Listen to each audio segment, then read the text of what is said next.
Thank you, John. So, when I was at Birmingham Conservatoire in my first year, my trombone teacher said to me, I'm not really interested in being your trombone teacher for long.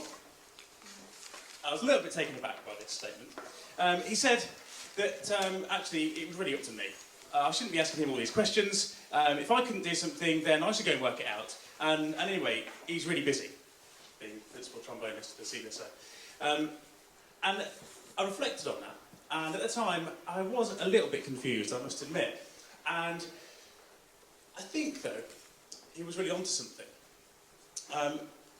Even though he's very blunt in the way that he said this to me, I think that when I reflected on that, he was right. I wasn't going to be the greatest trombone player if I just relied on this teacher to do it. I actually had to broaden my horizons a little bit and develop my own kind of learning environment. And I suppose this is the thrust of what I want to speak to you about this evening. It must be evening by now. The fact that we can enable the students to develop their own learning environment. So I'm going to share with you some examples of where I've used some soul learning and talk to you about a couple of things that I think are kind of intrinsically important within it. So, soul learning, how many people are really familiar with soul learning? You kind of wave at me. So, okay, I'll explain a little bit. So soul is self-organised learning environment, in which it's down to the learners, to whoever they are actually, to organise how they want to approach something they want to learn. Now, unfortunately for us, we're guided by much of what we do by somebody expecting a particular result, or expecting a particular linear line of progress.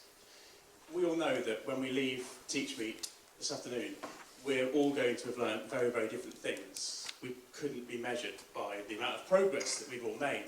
And that's because we are at a stage where we've developed a self-organised learning environment. What I think is this: we've got the power within our classrooms to deliver a teaching how we feel is the most beneficial to the learners. And even though the results that we're expected to get, the progress, that's really very, very important. But I think that we'll get there through the methods we use. And we do have the power. So, John, the next slide. Siddhartha Mitra had a series of experiments where he placed some computers in holes in the wall, which is the hole in the wall experiment, throughout slums in India. Now, I'm sure that many of you know about this anyway, but the results were fascinating. And time and again, it was proved that without any master of computing stood next to the hole in the wall, the children, and it was mostly children, developed their use of these computers.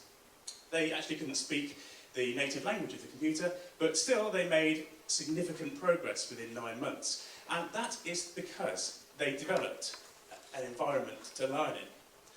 The first boy, usually boy, who approached the computer would start to experiment and explore what it might do, move the cursor on the screen, and that would then be of great interest. This would be passed on to somebody else, and the learning would happen. Fascinating, I think. And in fact, it was younger siblings helping older relatives. It was wonderful. This learning just happened naturally. So, a couple of examples that I want to share with you where I've used soul learning for various different groups.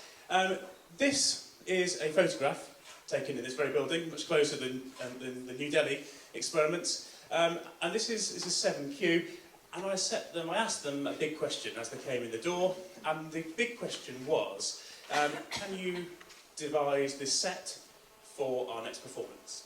Now, I didn't have an answer. I think this was really important. They knew that I didn't have the answer to this. So already they were thinking, well, we could get some interest here, get maybe some kudos from this. And you see on this picture that we have people observing.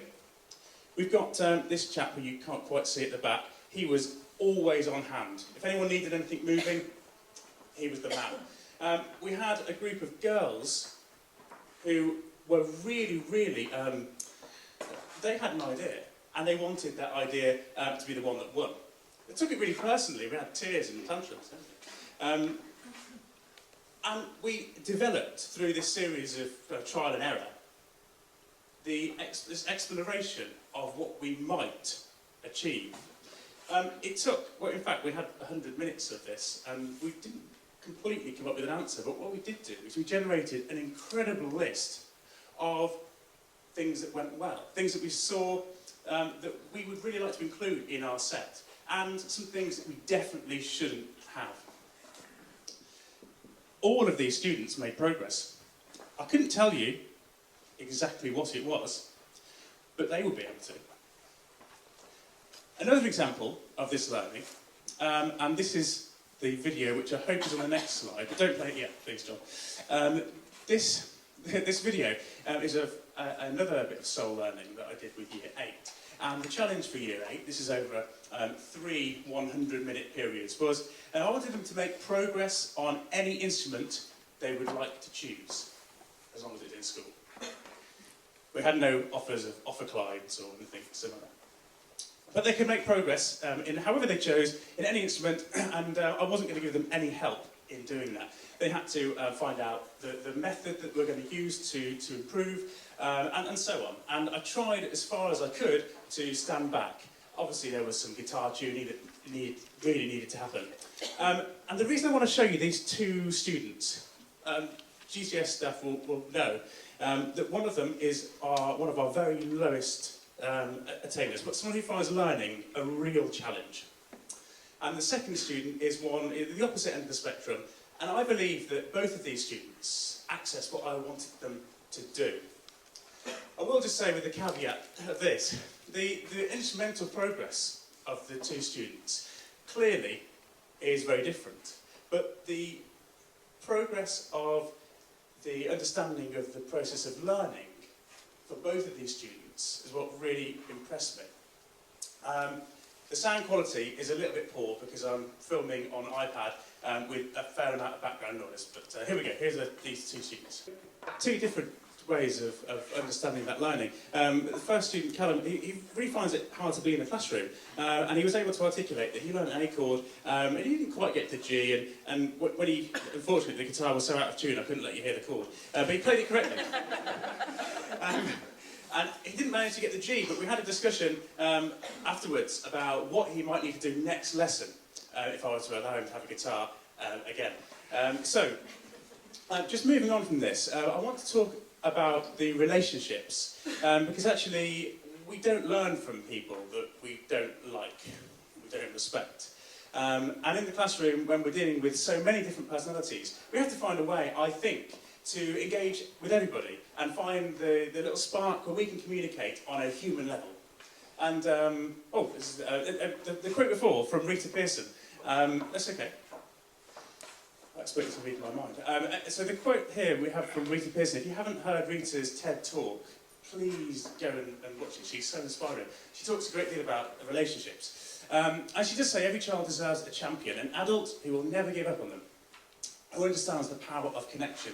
And I think if we can connect with these students, it will allow soul learning to happen. It will allow this non-linear progress. Fantastic results.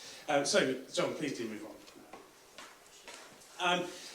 My invitation to you today is to ask some big questions. I know we're going to hear more about big questions later, so I won't spend too long on this, but if you allow yourselves to experiment with this soul learning a little bit more, I truly believe that you will see some amazing things happen. These are some big questions which I've asked before. It really engages the learners in the room. And I just want to finish with a quote from a man who I feel encapsulates everything that I want to say, but he says it so much better than I do, which is Ken Robinson. And John, if you wouldn't mind just putting it on the last slide. He talks about the leader in education. That doesn't have to be the government leading the strategy.